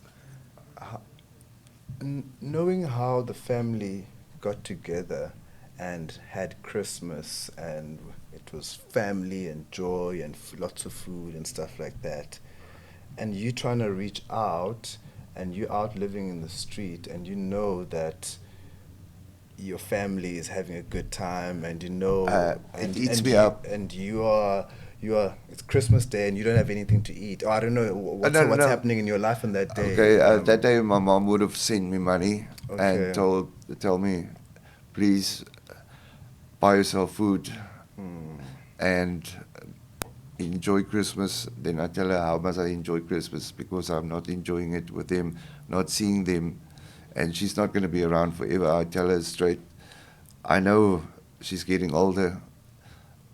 Tomorrow or the day after, I would get a phone call, maybe from my brother saying, your mother's passed away, and then I still haven't had the chance to spend Christmas with her and the family. It hurts. It hurts. Each and every Christmas when I didn't spend time with them, that Christmas day, you feel empty, empty inside, meaning you feel lost. You don't know from left to right on that day because on the streets, it's not like any other day. It's busy, active, where your mind is busy, where you're busy working, trying to make money or whatever. Christmas Day is a quiet day on the streets as well. Everyone, is with their families, so the streets is quiet. So what do you do with yourself? Where do you go with yourself on Christmas Day? And knowing on that side of the boulevard for them, they're busy enjoying themselves, not enjoying themselves as in they're not worried about me, but enjoying spending time with the family, eating the nice Christmas food, like they would make Christmas food more than enough. You can eat a week later still on the Christmas food. That's how much food they would make. It's just a part of, I don't know how to explain to you. It feels like there's not a light in the end of the tunnel. There's nothing to look forward to, yeah. Hoping each and every year that the 1 year is going to come where I'll be able to spend Christmas with them. And 8 years went past until last year. I got a chance to spend with them. And it was, I would give everything, I would give up everything just for that each and every year. And I'm willing to give up my drug scene to Tolenol completely and start to work if I, not that I say I can't get a work, but to go for an interview the way a person looks now is a bit difficult nowadays. But I would, if I can get a job from 8 to 5 where I can live off the salary, get my own place to stay, that type of thing, I would leave all of this on the street with not even thinking about it. How are you getting by now? Like I was saying before, the time when I was talking to you, was washing cars, doing the headlight lenses, restoring them back to brand new when they become yellow. That's basically how I make my money, by washing cars and doing that at the moment. Although I'm a qualified butcher, but can't go for an interview and you don't. Blockman's hands is supposed to be looking neat and clean. Yes. That type of thing. And drugs? The money I make, first thing I obviously buy is food. That's one thing. I make sure I eat before the other thing comes, like drugs. But once I've bought the food and made sure I ate, in Afrikaans sê ons gewoonlik ledigheid is die duiwel se oorkussing, meaning it's almost like idle hands. When you've got nothing better to do, then idle hands are the devil's playground, or idle hands are the devil's, something like that. Yes. Ledigheid is die duiwel se oorkussing, maar that's when you start spending your money on, sorry to say, this shit that the person is smoking that's messing up a person's life. Have you ever gone for counseling in terms of, counseling, but in terms of drug addiction, counseling, and that type of stuff? Well, I went to the shelter. There's a social worker there. Okay. The one time where she said, when I said I wanted to move, get a bed at the shelter in Wynberg, the social worker said to me, but I first have to go and make an appointment at the Matrix in Grassy Park, which is a rehab apparently. Okay. Then come back to her and show her the card that I did go there, that I'm serious. Then, when I did all of that and got back, there is beds available in Wynberg. She wants to send me to a retreat shelter, and not give me a bed here in Wynberg. But then I said to her, but my clients, the fixed ones, which cars I wash every week, is here in Wynberg. It makes sense to be in Wynberg, Yes, 100%, yes. But now she wants to send me to retreat shelter. Maybe it's wrong of me, but then at that point I told her, you know what, take your bed and stick it, because you're not helping me. You want to send me to retreat. The train station from the shelter in retreat, 10th Avenue to the train station is very far to walk. I promise you it's very far. Okay. I've stayed in retreat before, and 8th Avenue is very far from the station. It's a long walk. Not that I'm not prepared to walk, but why must I walk so far each and every day to the train station? And take a train and get to an expense. Yes, Take and a train. even if I decide to take a taxi, it's going to cost me taxi money from the shelter to the train station, money from the train station to Wynberg to get back to all the customers who I wash cars So, for each and every yes. week. Versus if you're in Wynberg, you don't have to take a train, you don't have to take a taxi. Nothing like that, but it looks like that social worker, Oh, no, now she wants to man. come and tell me the day, and it was raining that day when I went to Grassy Park. I walked in the rain all the way to Grassy Park and back. From Wynberg to Grassy Park? Yes, in the rain to go and get the appointment card to bring to her. She wants to come and tell me when I said to her, but my customers is here in Wynberg, it's raining. Yeah, but you can't wash cars today.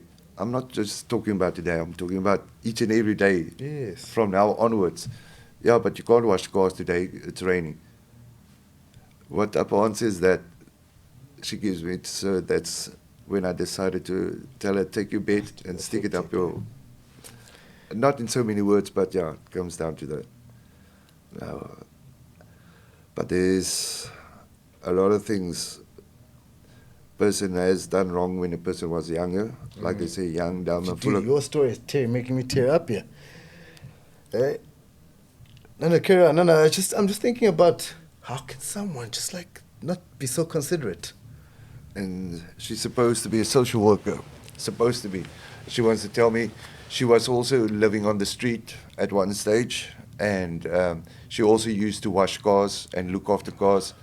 So I said to her, okay, I don't look after cars, but I wash cars, but look where she is now today. Now she's almost like on a pedestal, looking down upon people, where if you were also on the street, then you're supposed to know most what it is like trying to make a change in your life.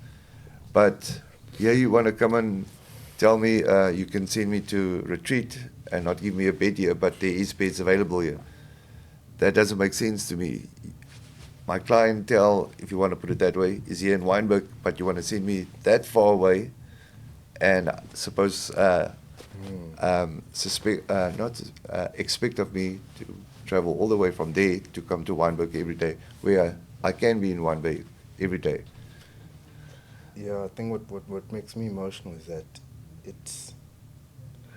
you are vulnerable, and here is a means of making money for yourself, and someone is hitting you in the kneecaps. Fuck. Anyway. But, and this is not too long ago, which I applied for now here by Wynberg Shelter, because like I said, I'm getting older, not younger, and Sure. to be quite honest, when you're young, yes, you're young, dumb, full of gum, you want to do things. You're reckless and yeah, but as you get older, you become wiser, believe me, and especially on the street, you become not just wise, you become streetwise as well, how to survive, look after yourself. And now in the past year, if you hear how many people that you know that's been on the street, then you just hear this one passed away, that one passed away, this one passed away. It's From about what? a week ago, a friend, I call him a friend, Pokibar. He also stays on used to stay on the street because he's dead today. He passed away about a week ago. So yeah, nothing wrong with. There was nothing wrong, according to me, with Pokibar, but they said something about he had a problem with his foot. I don't know if it's gangrene or something, but where one thing led to another, but he passed away. And he also always used to call me when we used to play dice against each other for money. Okay. That's also another thing that goes on the street a lot, Yeah, throwing dice. Okay. You can throw dice, gamble for money, but if you throw with the wrong people, you can lose your life as well. Oh. Seriously, if you play with the wrong people dice, you get some people that I consider myself a gambler. If I gamble, I lose, I lost, I walk away. Right. Now you get some people, they would lose their money, but they can't take the loss, then they will stab the person that won the money. Yes, you do get that. I've heard so many stories that has happened, which is true, where a guy has lost his life because he has won the money on the dice game, and the people who lost the money can't take a loss, so the one that won gets stabbed. So it's dangerous to be a winner, and sometimes. Sometimes, that's why I'm saying it, depending who you play with. But Pokeball, God rest his soul, I liked him to play dice against him. Always, when he saw me, Mr. M, that's the Mr. Magic, right. Mr. M. Can't we make some sports or shoot some dice? That was his way of approaching me, Mr. M. And Short talking little about guy. that, the community outside there, how is it? I mean, are you guys quite close in terms of the friends that you know each other and they look out for each other, you look out for each other and those type of things? How? Yeah, meaning they won't see, like example, me or any of the other street friends, if you want to call it like that, get hurt. If they see someone is trying to, Salamese, looking for a fight or with me, and they know the type of person I am, I'm quiet. I don't look for trouble, that type of thing. I'd rather steer away from trouble instead of going head on to it. Yes. But I'm a type of person, I'll try and steer away from it or try and talk things out. But if I see I can't get to that point, the person who's arguing with me, and it can be someone maybe I don't even know. Right. The other street people that I know won't allow that person to do any harm. Right. They will stand up for me, but yeah. And not that I can't look after myself, but yeah. Those wrestling moves come out when you have to. Not every time. Have they come out? By the way, those wrestling have they needed to come out in terms of just protecting yourself? And look, the wrestling moves. Any fight ends up where two guys end up having Salamese is a more wrestle effect. Right. It does help a person a lot, meaning it's gonna get to a point where you put that other one in a hold where he can't do anything and he gets sore in that position, and where he would say, leave me, and you would tell him, I'm going to leave you, but stop this nonsense, that type of thing. But yeah, there's this one guy, we were friends, and we're still friends to today. He stays at the shelter in Wynberg. That time, he's clean at this moment now, not smoking anything, because that's what the shelter helps you do by going to the rehab matrix in Grassy Park. The one time he came up in the main road, and the other friend of mine, Mark Wessels, is walking with me. and this friend Grant comes up, yeah, shouting and swearing at me and pointing his finger at me. And as we getting closer to each other, I tell Mark, the one friend next to me, just hang on to my carrier bag that I'm carrying food in. And this friend points his finger in my face again, and I tell him nicely, don't point your finger in my face. That's one thing I don't mess in my face. And he does it again, and yeah, all of a sudden, it was just too hour on the face, two fists. I hit him once, twice, and grabbed him by the throat, had him up against the window of the shop, like 3 seconds, and he was snorking because of the choke. Not that I'm proud of it, but yeah, I'm the type of person. But you can wake him up, right? Yeah. It's like a vlogen choke, a chokehold. Someone chokes you out for. Once I saw he's busy losing consciousness, that's when I left him. Okay. But if you keep on holding, obviously you can kill someone. Has anyone ever chokeholded you in terms of just in a wrestling match, or to that point where you nearly pass out? No, because I never given anyone an opportunity or a chance to do that. Right, but yeah. Right.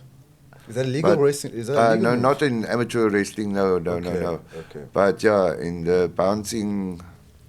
Oh, yeah, okay. There's no rules there. Yeah. in that Look, bouncing but world. to neutralize a situation very quickly, especially when people are drunk or on drugs or that type of thing, and a fight starts at dockside, very quick to neutralize a fight is just to choke hold the one that's the problem. Right.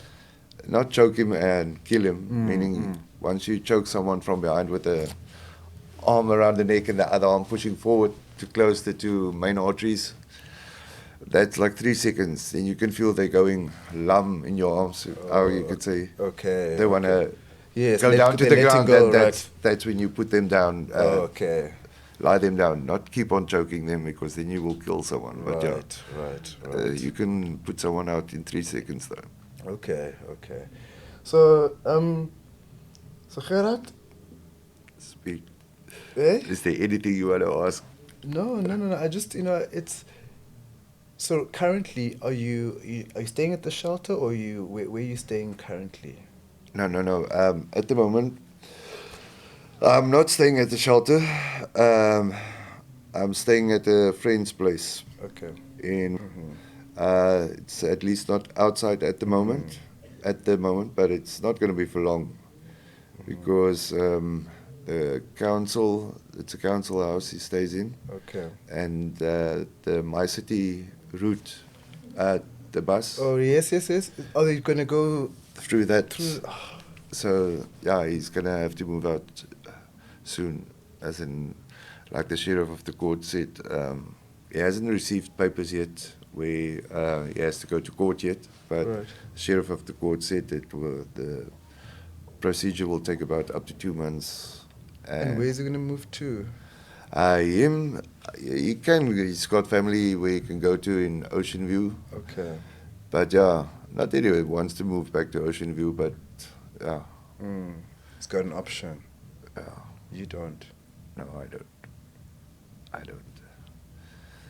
But yeah, it's like soos hulle sê, the choices you make in life, jy het jou keuse gemaak, so you made your bed, so you must lie in it. But yeah, I made my bed. I did lie in it. Now, in plain Afrikaans, nou is ek glad vol. Now I want to get out of that bed and brush it up, take off those things, and like throw that whole bed away. Yes. Don't burn it with the mattress and the sheets. Yes, and actually get a new bed. Yes. A nicer bed. Yes. To lie in. Yeah. Tell me, Gerhard, are you accessing the government services like social services and stuff, like the grants and all those things? The 350 grant. The 350. I don't know which one there is. I remember the 350 grant, but aren't there any other grants that you can access as a homeless person? The only one, me and my friend Clint. Yeah. I don't know if I could have mentioned his name, but yeah, where is still receiving the unemployment because we're not employed at this moment. So yeah, we're receiving that grant. Okay. We did apply for it and Okay. still receiving that. And you've got an ID card, I guess. You have to have an ID card for the... No, This guy. no. Applying for it, you have to have your ID number, but not ID card. But yeah, okay. You have to have an ID number. Okay. ID card I don't have. ID book I don't have, but I do have an ID number up here. Right. But the thing is, I still got money which I must still collect from Alexander Forbes, the time when I used to work. Provident Fund right. money. But why I couldn't complete the forms the lady sent me through a fax was because I only had my passport and they need a copy of my ID, not the passport, and my passport has already expired. So I couldn't complete those forms for the lady to get my money. So yeah, it's not a lot of money, but it's a couple of thousands. Yeah. No, man, we'll help you at Home Affairs in Wynberg.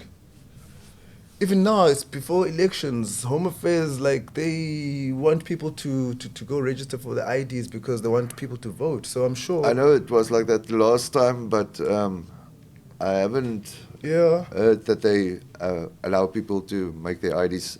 That time they could do it for free, if I'm not mistaken. I think so, but I'll find out for you if it's still free or not, because you can't be employed without an ID card or ID. Well, you're gonna get an ID card now. Yeah. So ID is critical. Man. It critical. It is. Okay. Without cool. your ID, I think that's part of the new bed.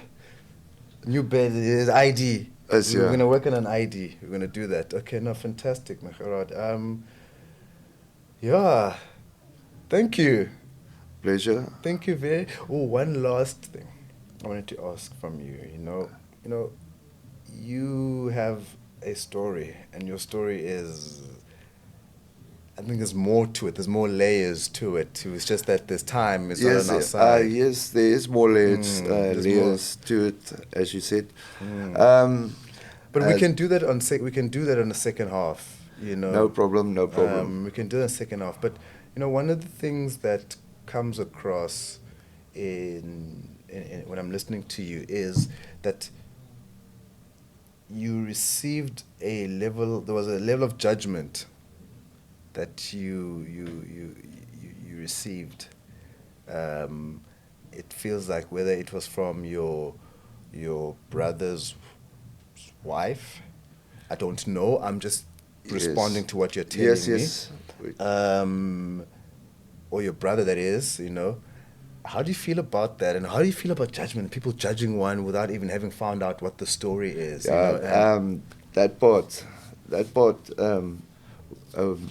In Afrikaans maak my baie kwaad, makes me very, very angry, but judging me, but... The part of judgment. Yes. Being judged, sorry. Being judged, and you haven't actually taken the time to put yourself in that person's shoes and a situation or circumstances that they having hierdie gedeelte in Afrikaans sê om 'n man te beoordeel, maar jy het nie self die tyd gevat om jou in daai persoon se skoene te sit nie. En I think the part of waar die familie, as dit nou sal wees soos my broer se vrou, his wife, judging me because of the drugs that I'm doing, that type of thing. But meanwhile, back at the ranch, Afrikaans again, toe kom vind ek uit, maar haar broer, wat jonger as ek is, gebruik toe ook dwelms, but nothing gets spoken or said about that.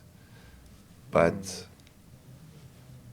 elke keer, every time when they speak about me, it's about, but he does this, he does that, he does that. But what about her brother? which is a bit younger than me, not a lot, is on the same path, but that doesn't get spoken about.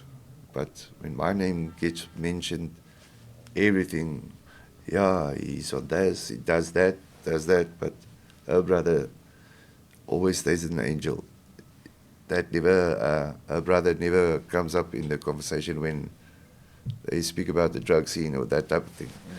It's always quick to point towards my, Towards your the things that you're doing and shining the spotlight on you the whole time and judging you and the whole time be on your case, you're right.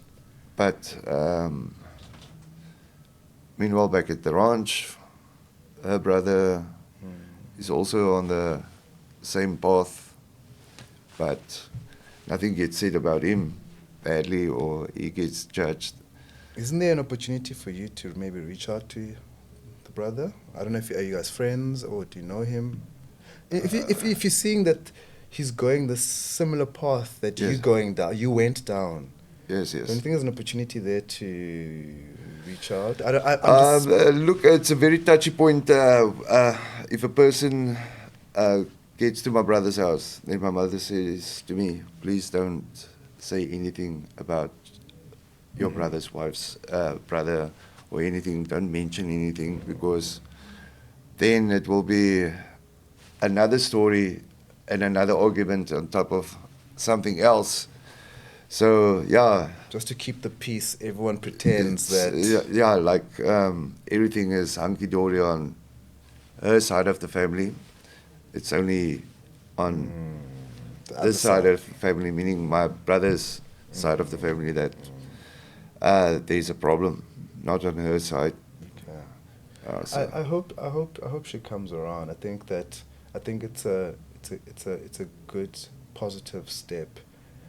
The fact that at least you and your brother are talking. I think there's a lot of positivity to draw out of that. You know. It is. To be quite honest, as the years went past and the Christmases, a person would close a person's eyes at night time and pray and ask God, just to ask my brother to forgive me, and he must find it in his heart just to give me another chance, because we were close, and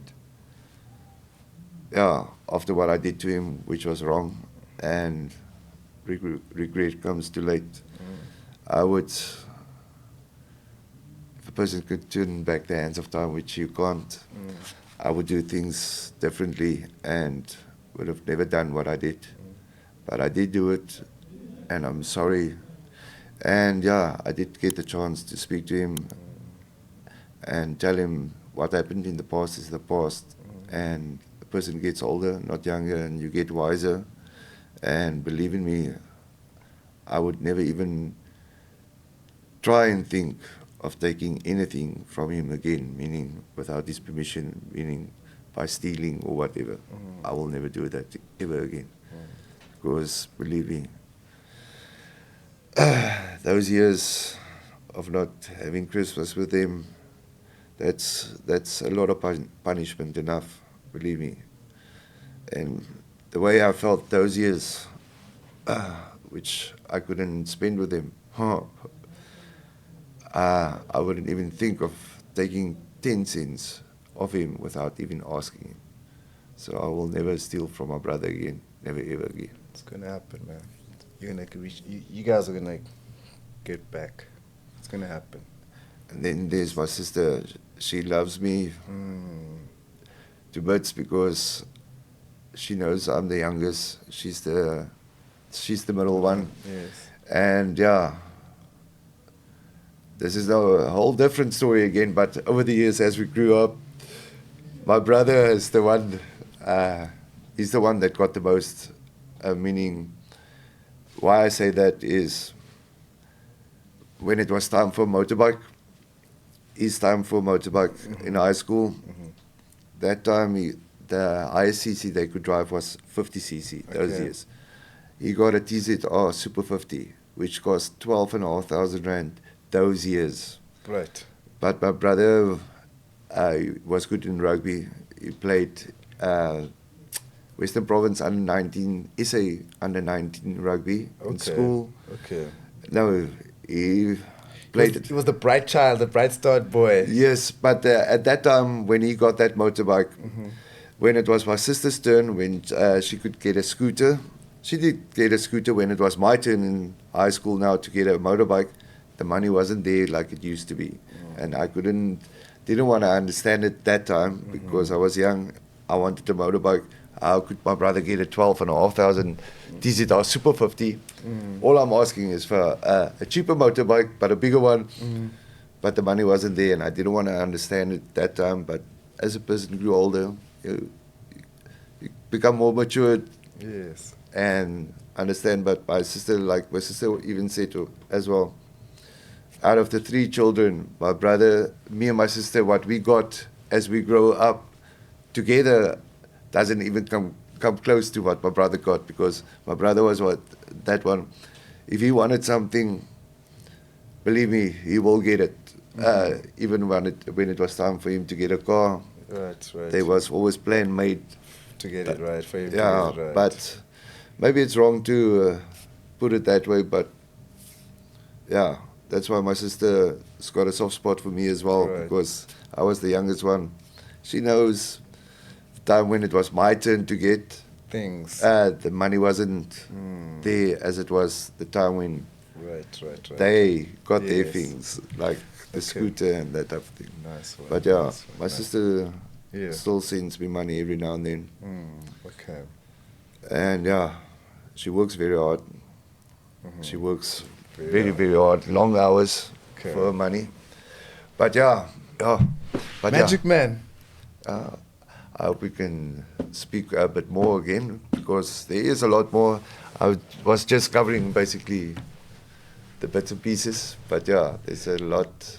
A lot more. No, we will definitely do a second part. As I said, I think we scratched the bottom. We only scratched the surface. You know, Yes. there's, I think, within your stories, there's a lot of sub stories and sub lessons that we can learn. You know, and yeah, I'd just like to thank you. I'd really like to thank you for your vulnerability and your honesty, and just I'm grateful that you offered me the opportunity to be able to listen to you and hear what you have to say, and hear your story, and a very, very touching story. I mean, very emotional story. And thank you, Gerald. It's a pleasure. It's a pleasure.